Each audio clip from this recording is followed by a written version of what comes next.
ఢిల్లీ పొల్యూషన్‌కి care of address. మన దేశానికి రాజధాని అని గర్వంగా చెప్పుకోవాలో, లేకపోతే గనక రాజధానుల్లో ఇంత పొల్యూషన్ ఉన్నటువంటి నగరం ఇదొక్కటే, ఇదే హైయెస్ట్ అనుకోవాలో చెప్పుకోలేని ఆవేదన. గుండె కలుక్కుమనేటటువంటి అంశం. దానికి ధైర్యం చేసి పరిష్కారం చూపెట్టాలి. అప్పట్లో ఆమ్ ఆద్మీ పార్టీకి సంబంధించిన కేజ్రీవాల్ వచ్చినప్పుడు అందరూ అదే ఎక్స్‌పెక్ట్ చేశారు. అతను 15 ఏళ్ల పాటు పరిపాలించి ఫైనల్‌గా ఏ పరిష్కారం చేయలేకపోయాడు. ఒకరోజేమో ఒకటో నంబర్ ఉన్నయి ఎక్కాలి. రెండో రోజు మూడో నంబర్ ఉన్న రెండో నంబర్ ఉన్నయి ఎక్కాలి.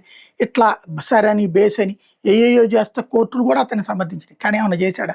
గౌతమ్ గంభీర్ అయ్యయ్యో ఆహ్, వీటిట్లో ఉన్నటువంటి పొల్యూషన్ ఉన్న పార్టికల్స్ లాగేసేటట్టు మిషన్స్ పెట్టాడు. పోనీ అయ్యేమన్నా సెట్ అయిందంటే అది కాలేదు. ఓవరాల్‌గా ఢిల్లీ పొల్యూషన్ అన్నటువంటిది అట్లాగే ఉంది. ఇప్పుడు రేఖా గుప్తా గవర్నమెంట్ వచ్చింది. అంటే బీజేపీ గవర్నమెంట్ వచ్చింది. రేఖా గుప్తా సీఎం అయింది. తాజాగా 2028 నుంచి ఢిల్లీలో పెట్రోల్ బైకులకి స్వస్తి చెప్తున్నారు. కేవలం విద్యుత్ వాహనాలకి రిజిస్ట్రేషన్ చేస్తారు. అంటే ఉన్న వెహికల్స్ రన్ అవుతాయి. కొత్త వెహికల్స్ ఇక పెట్రోల్ వెహికల్స్‌ని వాడటానికి లేదు. వచ్చే ఏడాది నుంచి విద్యుత్ ఆటోలు మాత్రమే అనుమతిస్తారు. 2030 నాటికి కాలుష్యరహితంగా దేశ రాజధానిని తీసుకొస్తున్నారు. ఒకప్పుడు కాశీలో ఇదే పరిస్థితి ఉండేది. పొల్యూషన్ విపరీతంగా ఉండేది.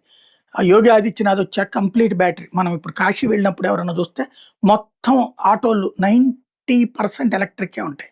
అదొక మంచి ఆలోచన.